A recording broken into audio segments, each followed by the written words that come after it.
અંબાલાલની આગાહી અને હવામાન વિભાગની વચ્ચે સૌરાષ્ટ્રમાં ભારે વરસાદની સંભાવનાથી ખેડૂતો વાવણી કરવા તૈયાર થયા છે અને વાવણી થઈ ગઈ છે એવા ખેડૂતો પણ ગેલમાં છે.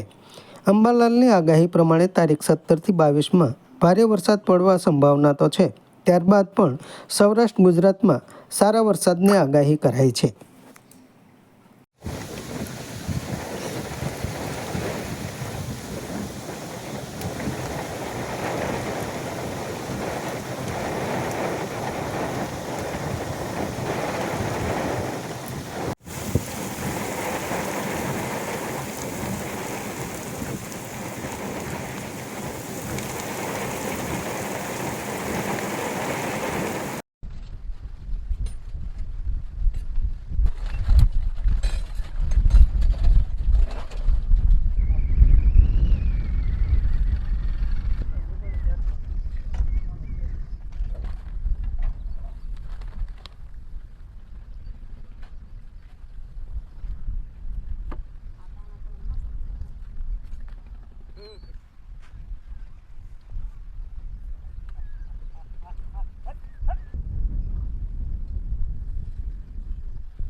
આગામી 24 કલાકમાં ચોમાસું સક્રિય થવાની શક્યતા રહે છે.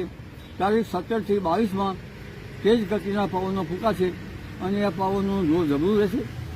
તારીખ 20થી 28 જૂનમાં પશ્ચિમમાં જે દેશનો કિનારો છે ત્યાં ભારે મોન્સૂન એક કન્ડિશન બનશે અને આ મોન્સૂન કન્ડિશન ને કારણે છેક દક્ષિણ ગુજરાત તેમજ સૌરાષ્ટ્રના ભાગો, દરિયાકિનારાના ભાગો અને મધ્ય ગુજરાતના ભાગો, ઉત્તર ગુજરાતના ભાગો તેમજ કચ્છના ભાગો અને સૌરાષ્ટ્રના અન્ય ભાગો, પશ્ચિમ સૌરાષ્ટ્રના ભાગોમાં પણ સારો વરસાદ થવાની શક્યતા રહેશે. એટલે 20થી 28 જૂનમાં આદ્રા નક્ષત્રનો વરસાદ સારો થવાની શક્યતા રહેશે અને આ વખતે વાવણી લાયક વરસાદ થતાં આ વરસાદનું પાણી સારું ગણાય તો વાવણી કરવી. સમાજ માટે, સત્યપૂર્ણ સમાચાર પ્રસારણ આપના મોબાઈલ પર તરત જ લાઈક કરો, શેર કરો અને સબસ્ક્રાઇબ પણ કરો. અને હા, ઘંટડી વગાડવાનું ન ભૂલશો. આભાર. સત્યપુંજ અહેવાલ, સમાચાર તથા જાહેરાત પ્રસારિત કરવા સંપર્ક સાધો. સત્યપુંજ સમાચાર પ્રસારણ, લબ્ધિ કોમ્પ્લેક્સ, તાલુકા પંચાયત સામે, સિહોર.